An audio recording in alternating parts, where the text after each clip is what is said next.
नमस्कार, मैं जितेंद्र चतुर्वेदी। मतांतर में आप लोगों का स्वागत है। भाजपा ने पंजाब के पारंपरिक दलों के पसीने छुड़ा दिए हैं और आप देखिए कि कांग्रेस और कम से कम अकाली में किस तरह की हड़बड़ी मची हुई है, खलबली मची हुई है भाजपा को लेकर। आप कहेंगे कि हमको तो नहीं दिखाई दे रही है, तो हम आपको वो दिखाते हैं और आप देखिए कि कितनी वहां पर खलबली है भाजपा के वहां पर उभार को लेकर पंजाब में। वैसे तो आप देखिए कि वहां पर और भी दल हैं, जैसे आम आदमी पार्टी भी है, तो आम आदमी पार्टी तो फिलहाल अब गिनती में नहीं है जैसे जैसे चुनाव आगे बढ़ रहा है। दूसरा, किसानों ने वहां एक पार्टी बनाई थी, लेकिन किसानों को अब वोटर खोजने पड़ रहे हैं कि साहब कोई हमें भी वोट दे दो, तो इसलिए ये दोनों तो बाहर हो गए। वहां जो तीसरी पार्टी आप ये कहिए सक्रिय हुई भाजपा, पहले तो वहां पर वो अकाली की सहयोगी हुआ करती थी, इस वजह से गिनती में कभी थी ही नहीं। लेकिन इस बार ये पहला चुनाव होगा जिसमें भाजपा गिनती में होगी। वहां पारंपरिक रूप से उसे 7-8% वोट मिलते रहे अकाली के साथ मिलकर, मगर इस बार भाजपा वहां के चुनाव को कई सीटों पर त्रिकोणीय बना सकती है और मेरा यह मानना है कि तकरीबन 36 सीटें ऐसी हो सकती हैं। इस वजह से अकाली भी परेशान है और कांग्रेस भी परेशान है। पहले उन 36 सीटों की बात करता हूं और वो त्रिकोणीय कैसे बनेगा उस पर हम लोग आएंगे।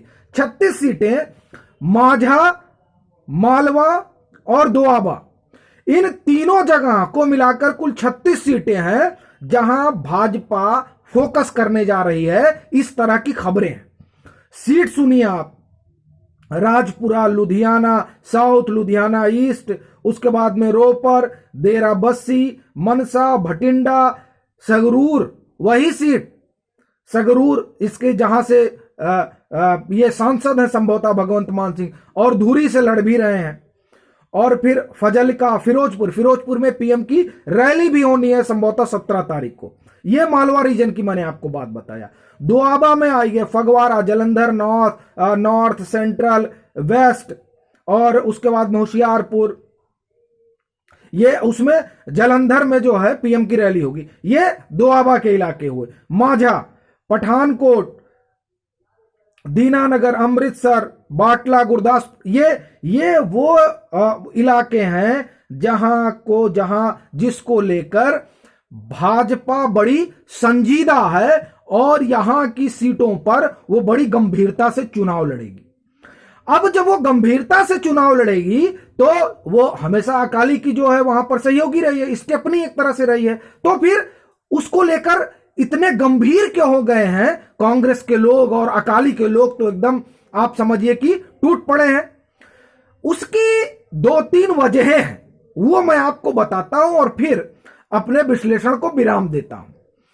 देखिए, पहली चीज, फिर सुनील जाखड़ जिस तरह से बार बार कह रहे हैं कि उनको 42 वोट मिले, लेकिन हिंदू होने के कारण उनको मुख्यमंत्री नहीं बनाया गया, ये जो फैक्टर है, ये फैक्टर जमीन पर काम कर रहा है। और इसी वजह से जो सुनील जाखड़ कह रहे हैं और जो उनका प्रभाव क्षेत्र है, वो प्रभाव क्षेत्र, या मैं ये कहूं कि जिस आइडेंटिटी को वो बार बार आगे ला रहे हैं, उस आइडेंटिटी के लोग शहरी इलाकों में ज्यादा रहते हैं और संभवतः इसीलिए भाजपा उस कैचमेंट एरिया पर फोकस कर रही है। और वैसे भी जब गजेंद्र शेखावत ये कहते हैं, जो पंजाब के प्रभारी हैं, कि दरअसल डिवाइड की जो पॉलिटिक्स है वो कांग्रेस करती है, तो मैं आपको बताऊं कि 2021 में जब वहां सब कुछ ठीक था, कांग्रेस के भीतर सब कुछ गुडी गुडी था, तब वहां कम से कम कैप्टन अमरिंदर ऐसा सोच रहे थे कि वहां पर यह बात उठने लगी थी पंजाब की सियासत में कि क्यों ना कोई हिंदू मुख्यमंत्री हो। तो ये जो सेंटीमेंट है, उस सेंटीमेंट को चेक एंड बैलेंस करने के लिए पार्टी के भीतर एक खाका तैयार कर रहे थे कैप्टन। उस समय इसकी चर्चा भी बहुत थी, लेकिन अब वो बाहर आ गए पार्टी में, फिर उनको जाना पड़ा, तो वो खाका जो है अधूरा रह गया। उसे कांग्रेस आला कमान पूरा कर सकती थी, लेकिन वो पूरा नहीं हो पाया और अब उस चीज को बार बार सुनील जाखड़ उठा रहे हैं और उनका ये बार बार उठाना खासा समस्या का सबब बन गया है कांग्रेस के लिए और अकाली के लिए भी बन गया है, क्योंकि वो जिस आइडेंटिटी को आइडेंटिफाई कर रहे हैं वो आइडेंटिटी ऐसा माना जा रहा है कि खुद को भाजपा के साथ आइडेंटिफाई कर रही है, और ऐसी स्थिति में अकाली को खासा नुकसान हो सकता है। कांग्रेस तो अपनी अंदरूनी कला की वजह से पहले ही बाहर हो गई है, वो जहां जहां लड़ाई कर सकती है वहां वहां वो ताल ठोक रही है, मगर वहां जो लड़ाई अब होती दिख रही थी वो लड़ाई असल में आमने सामने की थी अकाली और कांग्रेस के। लेकिन भाजपा ने उसमें त्रिकोण बनाया, सुनील जाखड़ का बयान, कांग्रेस की उपेक्षा, कांग्रेस की जो खासकर इस तबके में को लेकर जिसे सुनील जाखड़ उठा रहे हैं, एक वो, दूसरा जो ये डेरों वाला खेल है, उस डेरों वाले खेल ने अकाली की स्थिति गड़बड़ा दी है, या मैं ये कहूं कि उससे अकाली को लगता है कि वो कहीं कमजोर ना हो जाए। देखिए, जो जिस हिंदू आइडेंटिटी की बात सुनील जाखड़ बार बार कह रहे हैं, वो आइडेंटिटी जब अकाली और भाजपा साथ मिलकर लड़ते थे तो जो कुछ वोट हिंदू आइडेंटिटी की वजह से, आप ये समझिए, भाजपा के खेमे में जाता था तो वो अकाली को भी मिल जाता था। अब उसकी संभावना भी नगण्य हो गई है, एक बात अकाली को लिए। दूसरी बात, डेरा सच्चा सौदा के जो उनको फरोल मिला है, उस फरोल को जिस तरह से अकाली मुद्दा बना रही है, उससे एक चीज स्पष्ट हो रहा है कि वो बड़ा फैक्टर है वहां के चुनाव में, और खासकर मालवा रीजन में, मालवा में वो बहुत बड़ा फैक्टर है, क्योंकि मालवा की 20 से 25 सीटों को या संभवतः 30 सीटों को डेरा सच्चा सौदा प्रभावित करता है, और मालवा की ज्यादा सीटों पर भाजपा ताल ठोक रही है। अब ऐसी स्थिति में जिन सीटों पर भाजपा ताल ठोक रही है तो भाजपा तो उसे त्रिकोणीय बनाएगी। ये गठबंधन वाले जो साथी हैं ये भी कई जगह त्रिकोणीय बना सकते हैं। तो ये जो त्रिकोण वाला मामला है, इस त्रिकोण वाले मामले से अकाली को बड़ा नुकसान होता नजर आ रहा है। इसलिए ऐसा लगता है कि शहरी इलाकों की मैं बात कर रहा हूं, इसलिए अकाली भी काफी एग्रेसिव है।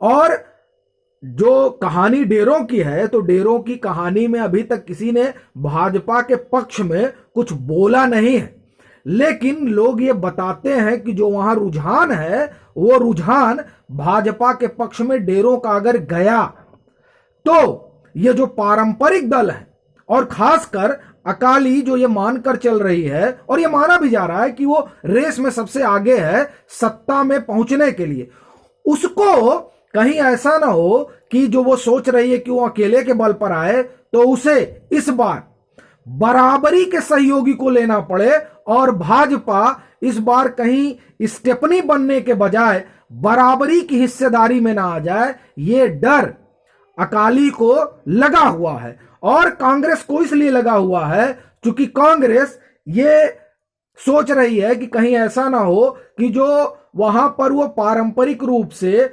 जब भी चुनाव होता है तो कभी सरकार बनाती, कभी दूसरे नंबर पर आती है, तो कहीं ऐसा ना हो कि इस बार वो तीसरे नंबर पर चली जाए। ये जो वहां पर सियासी समीकरण बना है, इस सियासी समीकरण ने दोनों पारंपरिक दलों के माथे पर बल ला दिया है, और वो इस चीज को लेकर खासा परेशान है। हालांकि ये जो तमाम चीजें हमने आपको बताई, ये अगर वाकई में जो वहां से खबरें हैं अगर उसकी माने ये जमीन पर जाती हैं, तो ये आप मानकर चलिए कि पंजाब में बड़ा उलटफेर होगा, और वहां की सियासत में ये जो पारंपरिक दोनों दल हैं इनका वर्चस्व टूटेगा। अभी के लिए फिलहाल इतना ही। अगर आप मतांतर से नहीं जुड़े हैं तो जुड़िए, वीडियो को लाइक कीजिए, शेयर कीजिए और अपने सुझाव जरूर साझा कीजिए।